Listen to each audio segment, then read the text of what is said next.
तो आज का यह वीडियो जो है क्लास 12 यूपी बोर्ड के विद्यार्थियों के लिए काफ़ी इंपॉर्टेंट है, क्योंकि आज के इस वीडियो में मैं क्लास 12 के इंग्लिश पोइट्री के जितने भी आपके पोएम हैं उनसे संबंधित इंपॉर्टेंट स्टेंजा बेस्ड क्वेश्चन लेकर आया हूं, जो कि आपके बोर्ड एग्जाम की दृष्टि से काफ़ी इंपॉर्टेंट है।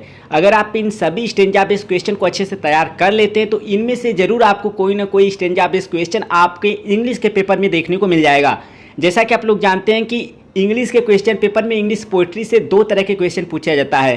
पहला आपका जो है स्टेंजा बेस्ड क्वेश्चन पूछा जाता है, अर्थात कोई स्टेंजा आपको दिया जाता है और उस स्टेंजा से आधारित नीचे आपसे प्रश्न पूछा जाता है, जिनका कि उत्तर आपको उसी स्टेंजा के आधार पर लिखना होता है।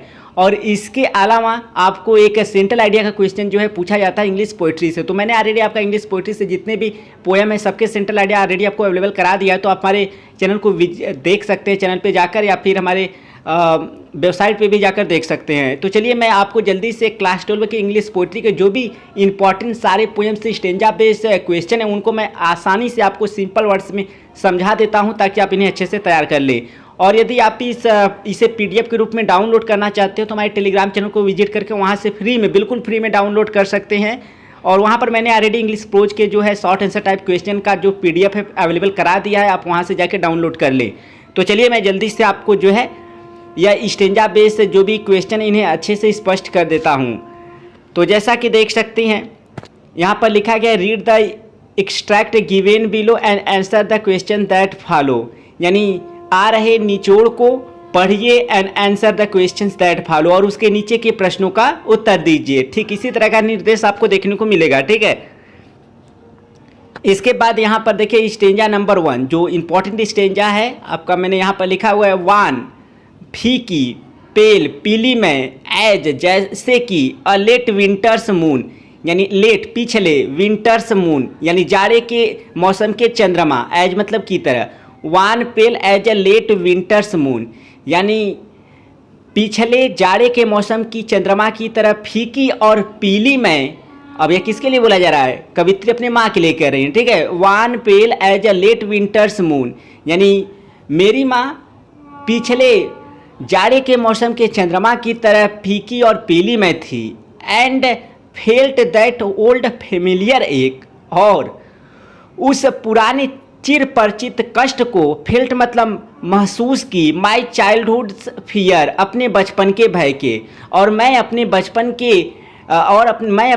के भय के उस पुराने चिर परिचित कष्ट को महसूस की। बट लेकिन ऑल आई सेड जो सब मैंने कहा, आवाज मतलब था सी यू सून अम्मा, अम्मा आपसे जल्द ही मिलती हूँ। लेकिन जो सब मैंने कहा सी यू सून अम्मा, अम्मा मैं आपसे जल्द ही मिलती हूँ। ऑल आई डिड जो कुछ मैंने किया, was smile and smile and smile यानी मुस्कुराती रही और मुस्कुराती रही। जो सब मैंने किया केवल मुस्कुराना मुस्कुराना और मुस्कुराना। अब इसके बाद इस स्टेंजा से आधारित देखिए किस तरह से क्वेश्चन पूछा गया है। बहुत इंपॉर्टेंट स्टेंजा है, अच्छे से समझ लीजिएगा। ठीक है, अब इसमें आपका पहला जो क्वेश्चन है, what was the poets childhood fear, यानी कवित्री के बचपन का भय क्या था। तो मैंने जो आपको पोयम अभी स्टेंजा जो मैंने पढ़ के स्पष्ट किया, मैंने ऑलरेडी जो है आपकी इंग्लिश पोयम का सारा, जो आपकी इंग्लिश पोएट्री का सारा पोयम ऑलरेडी टीच कर दिया। आप हमारे चैनल को विजिट करके पढ़ सकते हैं। ठीक है, तो इसमें आपका पहला क्वेश्चन है, what was the poets childhood fear, यानी कवित्री के बचपन का भय क्या था। तो आपने ऊपर लिखा, देखिए आपको उस स्टेंजा से संबंधित मिल जाएगा। तो यहाँ पर देखिए आंसर है द पोएट्स चाइल्डहुड फियर, यानी कवित्री के बचपन का भय, वाज मतलब था आप लूजिंग हर मदर, अपनी माँ को खो देने का, यानी कवित्री के बचपन का भय अपनी माँ को खो देने का था। इसके बाद आपका दूसरा क्वेश्चन है, what were the poet's parting words, यानी कवित्री के विदाई वाले शब्द क्या थे। तो यहाँ पर देख सकते हैं द पोएट्स पार्टिंग वर्ड्स, यानी कवित्री के विदाई वाले शब्द वर मतलब थे सी यू सून अम्मा, अम्मा आपसे जल्द ही मिलती हूँ, यानी कवित्री के विदाई वाले शब्द थे सी यू सून अम्मा, अम्मा आपसे जल्द ही मिलती हूँ। इसके बाद आपका तीसरा क्वेश्चन है। तो 3 क्वेश्चन जो है आपको स्टेंजा देकर नीचे पूछा जाएगा इंग्लिश के पेपर में। तो यहाँ तीसरा क्वेश्चन है, what does the repeated use of the word smile means, यानी बार बार दोहराए गए शब्द स्माइल यानी कि मुस्कुराने का मीन अर्थ क्या है। तो इसका उत्तर है, repeated use of the word smile means, यानी बार बार दोहराए हुए शब्द स्माइल का अर्थ है अ प्रिटेंडेड यानी झूठा, चीयरफुल प्रसन्न, आप स्माइल मतलब मुस्कान का, यानी बार बार दोहराए हुए शब्द यानी स्माइल का अर्थ है झूठा प्रसन्नचित मुस्कान। इसलिए द पोएटेस स्माइल्ड, इसलिए वह कवित्री मुस्कुराई फॉर अ लॉन्ग टाइम, लंबे समय के लिए, to make her mother happy, अपनी माँ को प्रसन्न करने के लिए। तो यह पहला इंपॉर्टेंट स्टेंजा था जिसे मैंने आपको स्पष्ट किया किस तरह से इससे क्वेश्चन पूछे गए हैं। इसके बाद आपका दूसरा स्टेंजा है, तो इसे मैं जल्दी से आपको स्पष्ट कर देता हूँ अर्थ। और अगर अच्छी तरह सीखना है तो हमारे चैनल को विजिट करके आप इस कविता का पूरा हिंदी एक्सप्लेनेशन देख सकते हैं। फार फार फ्रॉम गस्टी वेव्स, यानी झोंकेदार तरंगों से बहुत दूर। फार फार मतलब बहुत दूर, गस्टी मतलब झोंकेदार या हवादार, वेव्स मतलब तरंगे। दीज चिल्ड्रन फेसेस, इन बच्चों के चेहरे, यानी far far from gusty wave the children faces like rootless weeds, यानी इन बच्चों के चेहरे झोंकेदार तरंगों से बहुत दूर, लाइक रूटलेस वीड्स, यानी जड़ से उखड़े हुए वीड्स, घास फूस की तरह है, लाइक की तरह हैं। The hair torn around their pallor, the hair मतलब बाल, टर्न अराउंड यानी चारों तरफ बिखरे हैं, दियर पार्लर उनकी पीली चमड़ी। तो far far from gusty waves the children faces like rootless weeds, यानी इन बच्चों के चेहरे झोंकेदार या हवाओंदार तरंगों से बहुत दूर, जड़ से उखड़े हुए घास फूस की तरह है, अर्थात रूखे सूखे हैं उनके चेहरे। The hair torn around their pallor, उनके पीली चमड़ी के चारों तरफ बाल बिखरे हुए हैं, अर्थात वे जो है साफ सुथरे भी नहीं है, ठीक है। The tall girl with her weighed down head, यानी वह लंबी लड़की भार से अपने सिर को नीचे की है, भार से अपने सिर को नीचे की है, अर्थात वह उदास बैठी हुई है सिर को झुकाकर। द पेपर स्विमिंग बॉय, कागज के समान प्रतीत हो रहा लड़का, विद रैट्स आईज, चूहे सी आंखों वाला, यानी चूहे सी आंखों वाला लड़का कागज के समान प्रतीत हो रहा है, अर्थात वह कुपोषण का शिकार हो गया, दुबला पतला है, ठीक है। द स्टॉन्टेड, यानी अविकसित, अनलकी, दुर्भाग्यशाली, एयर मतलब उत्तराधिकारी, ऑफ ट्विस्टेड बोन्स, विकृत हड्डियों के, यानी विकृत हड्डियों के अविकसित दुर्भाग्यशाली उत्तराधिकारी। रिसाइटिंग, दोहरा रहे हैं, यानी दोहराए हुए। फादर्स नार्लेड डिसीज, पिता के ऐठन की बीमारी को, यानी नार्लेड ऐठन, यानी the stunted unlucky heir, the stunted unlucky heir of twisted bones reciting a father's gnarled disease, यानी अविकसित दुर्भाग्यशाली विकृत हड्डियों वाले उत्तराधिकारी, reciting a father's gnarled disease, यानी पिता के ऐठन की बीमारी को दोहराए हुए, अर्थात पिता की ऐठन की बीमारी को लिए हुए। हिज लेसन, अपने पाठ को, फ्रॉम हिज डेस्क, अपने मेज से, रिसाइटिंग, दोहरा रहे हैं, अर्थात अपने पाठों को दोहरा रहे हैं, यानी पढ़ रहे हैं। At back of the dim class, उस कम रोशनी वाले कक्षा के पिछले हिस्से में, वन अननोटेड, बगैर ध्यान दिया हुआ, स्वीट मतलब मधुर, एंड यंग और छोटा लड़का है। His ice live in a dream of squirrels game, उसकी आंखें गिलहरी के खेल के स्वप्न में रहती हैं, अर्थात उसकी आंखें गिलहरी के खेल का स्वप्न देखती हैं। इन ट्री रूम, वृक्ष के कक्षा में, अर्थात वृक्ष में, यानी उसकी आंखें वृक्ष में गिलहरी के खेल के स्वप्न में रहती हैं, अर्थात स्वप्न देखती हैं। अदर देन दिस, इस कक्षा की अपेक्षा, नहीं इस कक्षा की अपेक्षा उसकी आंखें वृक्ष की, यानी वृक्ष की कक्षा में, अर्थात वृक्ष में गिलहरी के खेलों के स्वप्न में रहती है, अर्थात वो स्वप्न देख रहा है गिलहरी के खेलों का। अब इसके बाद आगे है, अब इससे देखिए संबंधित आपका क्वेश्चन पहला क्या पूछा गया, what does the poet mean by gusty waves, यानी झोंकेदार तरंगों से कवि का क्या मतलब है। तो इसका आंसर है बाय गस्टी वेव्स, यानी झोंकेदार तरंगों से द पोएट मीन्स, कवि का मतलब है the beautiful sight of nature, प्रकृति के सुंदर दृश्य, which are not visible in the slum, जो कि झोपड़पट्टी में दृश्य नहीं या देखने को मिलते नहीं हैं। अब इसके बाद अगला क्वेश्चन है, हु आर दीज चिल्ड्रेन, ये बच्चे कौन हैं। तो these children are the poor children, यानी ये बच्चे गरीब बच्चे हैं, who live in the slum, जो कि झोपड़पट्टी में रहते हैं।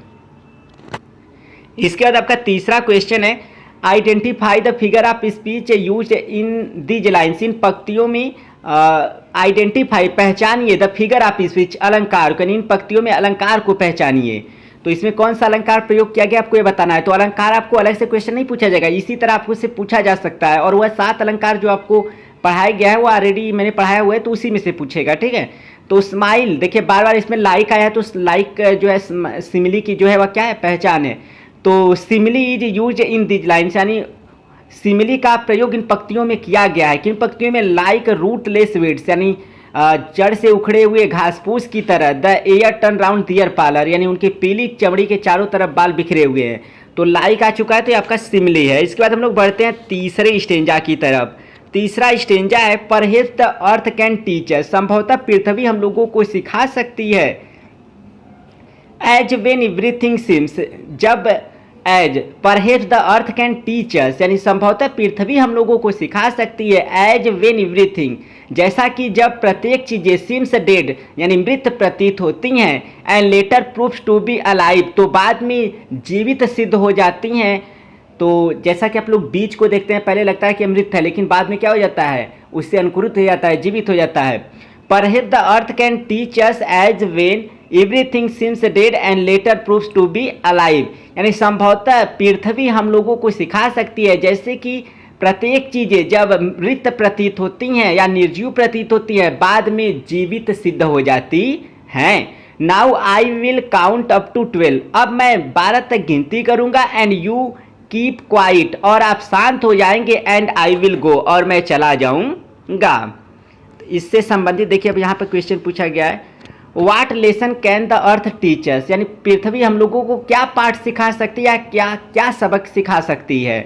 तो इसका उत्तर है द अर्थ कैन टीचर्स, यानी पृथ्वी हम लोगों को सिखा सकती है how to survive on it, इस पे कैसे हम लोग जीवित रह सकते हैं। ठीक है, सर्वाइव मतलब जीवित रहना। अब इसके बाद आपका दूसरा क्वेश्चन है, what does poet ask us to do, यानी कवि हम लोगों से क्या करने के लिए पूछ रहा है।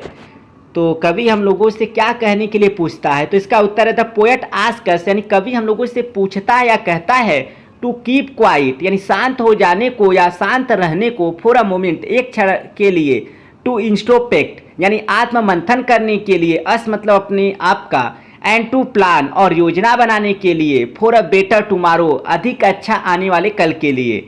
The poet ask us to keep quiet for a moment to introspect us, यानी कवि हम लोगों को एक क्षण के लिए शांत रहने को और अपने आप का आत्ममंथन करने के लिए कहता है, and to plan for a better tomorrow, यानी आने वाले कल के लिए अधिक अच्छी तरह योजना बनाने के लिए।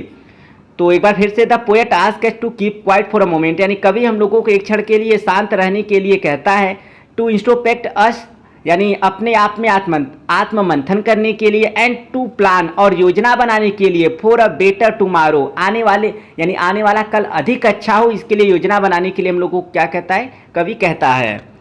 अब इसके बाद तीसरा question, what remains alive when everything seems to be dead, यानी क्या जीवित प्रतीत होता है जब प्रत्येक चीजें मृत प्रतीत होती हैं। तो इसका उत्तर है द अर्थ स्टिल रिमेन्स, यानी पृथ्वी, the earth still remains alive, यानी पृथ्वी सदैव अलाइव रहती है, जीवित रहती है।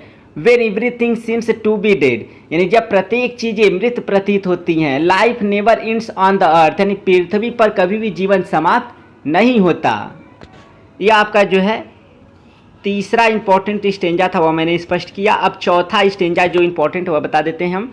तो and such two is the grandeur, और ठीक ऐसे ही, टू मतलब भी, इज द ग्रैंडियर सुंदरता है, ऑफ द डूम मृत्यु, यानी ठीक ऐसे ही मृत्यु में भी सुंदरता है। वी हैव इमेजिन, जो कि हम लोगों ने कल्पना किया है, फॉर द माइटी डेड, यानी महान मृतकों के लिए, माइटी शक्तिशाली या महान, यानी और ठीक ऐसे ही मृत्यु में भी सुंदरता है, जो कि हम लोगों ने महान मृत लोगों के लिए कल्पना किया है।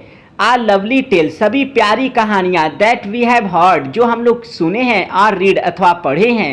एन इंडलेस फाउंटेन, और निरंतर, इंडलेस कभी भी न समाप्त होने वाला फवारा, ऑफ इमोर्टल ड्रिंक, यानी अमृतत्व, इमोर्टल ड्रिंक यानी कि अमृत, ठीक है, यानी जो कि आपका इमोर्टल हो, अमर हो, अमर ड्रिंक यानी पेय पदार्थ मतलब अमृत।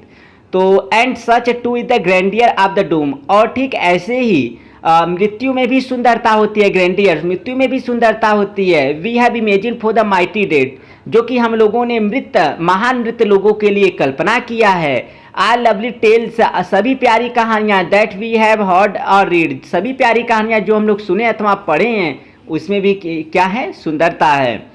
एन एंडलेस, इसको अच्छी तरह समझने के लिए आप जो है, मैंने इन सारे कविताओं को हिंदी में एक्सप्लेन किया है, आप हमारे चैनल पे जाकर देखेंगे तो अच्छे से समझेंगे। मैं यहाँ पर जल्दी आपको स्पष्ट कर दे रहा हूँ। An endless fountain of immortal drink, यानी अमृत का एक कभी भी न समाप्त होने वाला फव्वारा पोरिंग ऑन टू अस, हम लोगों पे उड़ेला जा रहा है, अर्थात हम लोगों को प्रदान किया जा रहा है फ्रॉम द हेवेंस ब्रिंक, यानी स्वर्ग के तट से या स्वर्ग के किनारे से। तो ब्रिंक मतलब किनारा। अब इसके बाद यहाँ पर क्वेश्चन देखिए क्या पूछा है। क्वेश्चन पहला है and such two is the grandeur of the doom, यानी ठीक ऐसे ही मृत्यु में भी सुंदरता होती है। व्हाट सच रिफर टू, यानी सच किससे संबंधित है, किससे रिफर करता है, किससे संबंधित है। तो सच हियर रिफर, यानी यहाँ सच संबंधित है to a thing of beauty, सुंदरता की एक वस्तु से। The grandeur of the doom, यानी मृत्यु की सुंदरता। ऑफ द माइटी, ये माइटी डेड, यानी महान मृत लोगों के, यानी the grandeur of the doom of the mighty dead is also a thing of beauty, यानी महान मृत लोगों के मृत्यु की सुंदरता is also a thing of beauty, यानी एक सुंदरता की वस्तु है। यानी महान मृत लोगों की मृत्यु की ग्रैंडियर, वैभव या सुंदरता is also a thing of beauty, यह भी सुंदरता की एक वस्तु है। क्यों सुंदरता की वस्तु? क्योंकि जब महान लोग मृत हो जाते हैं तो वो बहुत सारी अपनी कहानियाँ छोड़ जाते हैं जिससे कि लोग इंस्पायर होते हैं। ठीक है, इससे अच्छी तरह मैंने कविता में स्पष्ट किया है। यहाँ पर जल्दी जल्दी आपको क्वेश्चन जो पूछा गया है स्टेंजा पे सो स्पष्ट कर दे रहा हूँ ताकि आप अच्छे से तैयार कर सके। ठीक है, why is grandeur associated with the deeds of mighty heroes, यानी महान नायकों से वाई इज ग्रैंडियर एसोसिएटेड, यानी सुंदरता क्यों जुड़ी हुई है विद द डिड, कार्यों के साथ, ऑफ माइटी हीरोज, यानी महान नायकों के, यानी महान नायकों के कार्यों से सुंदरता क्यों जुड़ी हुई है। तो यहाँ पर देखिए उत्तर है द हीरोज हैव डाइड, यानी कि नायक मर चुके हैं। डूइंग मतलब करते हुए, हीरोइक डिड्स यानी वीरता के कार्यों को, यानी कि नायक वीरता के कार्यों को करते हुए मर चुके हैं। वी कैन सिंपली वंडर, हम लोग साधारणतः आश्चर्य कर सकते हैं। At the extra ordinary work, यानी असाधारण कार्यों पर, यानी हम लोग साधारणतः असाधारण कार्यों पर आश्चर्य कर सकते हैं। परफॉर्म बाय देम, जो कि उन्होंने किया था। तो परफॉर्म मतलब करना, यानी हम लोग साधारणतः उनके द्वारा किए गए असाधारण कार्यों पर आश्चर्य कर सकते हैं। इसलिए कंसीडर इट एज ग्रैंडियर, इसलिए इसे वैभव या सुंदरता के रूप में विचार करते हैं या फिर कंसीडर मानते हैं। इसके बाद आपका ये तीसरा क्वेश्चन, यहाँ पर चौथा लग गया है लेकिन ये तीसरा ही है। ठीक है, what is nature according to John Keats, यानी जॉन किट्स के अनुसार प्रकृति क्या है। तो इसका उत्तर है अकॉर्डिंग टू द पोएट, यानी कवि के अनुसार nature is like an endless fountain, यानी प्रकृति एक कभी भी न समाप्त होने वाले फव्वारे की तरह है। ऑफ इमोर्टल ड्रिंक, यानी अमृत के, यानी कि प्रकृति अमृत के कभी भी समाप्त होने वाले एक फव्वारे की तरह है। विच मतलब जो कि it pours into our heart, जो कि यह हम लोगों के हृदय में उड़ेलता है या हम लोगों के हृदय में प्रदान करता है। From the corner of the haven, स्वर्ग के किनारे से। अकॉर्डिंग टू द पोएट, यानी कवि के अनुसार nature is like an endless fountain of immortal drink, यानी प्रकृति अमृत के कभी भी न समाप्त होने वाले एक फव्वारे की तरह है। विच जो कि it pours into our heart, जो कि यह हम लोगों के हृदय में उड़ेला जाता है या प्रदान किया जाता है। From the corner of the haven, यानी स्वर्ग के कोने से या स्वर्ग के कॉर्नर से। कॉर्नर मतलब कोना। इसके बाद आपका यहाँ पर जो अंतिम स्टेंजा है मैंने वहाँ पर लिखा है वह है Aunt Jennifer's tiger, Aunt Jennifer के बाग। प्रांस मतलब उछल कूद करते हैं, प्रांस मतलब उछल कूद करते, क्रॉस एक स्क्रीन, एक पर्दे के एक क्रॉस इधर उधर। तो आंट जेनिफर्स टाइगर प्रांस एक क्रॉस स्क्रीन, यानी एक पर्दे के ऊपर या इधर एक पर्दे के आसपास आंट जेनिफर के बाग उछल कूद करते हैं। ब्राइट टोपाज, यानी चमकीले पोखराज डेनिजन्स निवासी। Of a world of green, हरी भरी दुनिया के।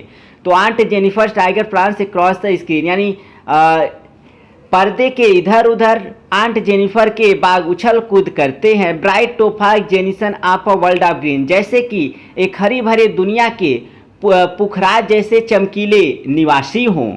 दे डू नॉट फियर, वे डरते नहीं हैं। The main beneath the tree, वृक्ष के नीचे के वृक्षों से, यानी वे वृक्ष के नीचे के मनुष्यों से डरते नहीं हैं। दे पेस, वे गति करते हैं। इन स्लीक, आकर्षक। सिवलरिक सर्टेनिटी मतलब आपका निश्चिंतता होता है, और सिवलरिक मतलब पराक्रमी। स्लिक मतलब आकर्षण, यानी वे आकर्षक पराक्रमी निश्चितता में गति करते हैं। अब इसके बाद आपका क्वेश्चन पूछा गया, why are the tiger referred to as Aunt Jennifer's tiger, यानी बाघों को आंट जेनिफर के बाघों के रूप में क्यों रिफर्ड संबंधित किया गया है। ठीक है, तो इसका आपका उत्तर है they are Aunt Jennifer's tiger, वे आंट जेनिफर के बाघ हैं, बिकॉज क्योंकि दे हैव बीन क्रिएटेड, उन्हें उत्पन्न किया गया ऑन अ पैनल, एक पर्दे पर, बाई हर मतलब उनके द्वारा। इसके बाद आपका इसमें जो दूसरा क्वेश्चन है, how do they walk up and down, यानी वे कैसे इधर उधर चलते हैं। They walk up and down in sleek chivalric certainty, अर्थात वे आकर्षण पराक्रमी निश्चिंतता में इधर उधर गति करते हैं या चलते हैं। इसके बाद आपका लास्ट क्वेश्चन है, what are the tigers doing, यानी वे बाघ क्या कर रहे हैं। The tigers are jumping across the screen, अर्थात वे बाघ उस स्क्रीन के इधर उधर या वो उस पर्दे पर इधर उधर या उस पर्दे के ऊपर उछल कूद कर रहे हैं। एक क्रॉस मतलब इधर उधर, एक क्रॉस मतलब आपका पार करना होता है, क्रॉस मतलब संपूर्ण होता है कि वे बाघ उस संपूर्ण पर्दे पर इधर उधर उछल कूद कर रहे हैं, ऐसे भी आप कह सकते हैं। तो यह था कक्षा 12 के विद्यार्थियों के लिए यूपी बोर्ड एग्जाम 2023 के लिए इंग्लिश पोइट्री के सारे पोएम से संबंधित इंपॉर्टेंट जितने भी स्टेंजा थे मैंने आपको यहाँ पर प्रोवाइड किया। अगर आपको वीडियो पसंद आए तो वीडियो को लाइक करें, और यदि आप इसको पीडीएफ के रूप में डाउनलोड करना चाहते हो तो हमारे टेलीग्राम चैनल को विजिट करके बिल्कुल फ्री में डाउनलोड कर सकते हैं। तो इस वीडियो में फिलहाल इतना ही, मिलते हैं नेक्स्ट वीडियो में, तब तक के लिए thank you so much for watching this video.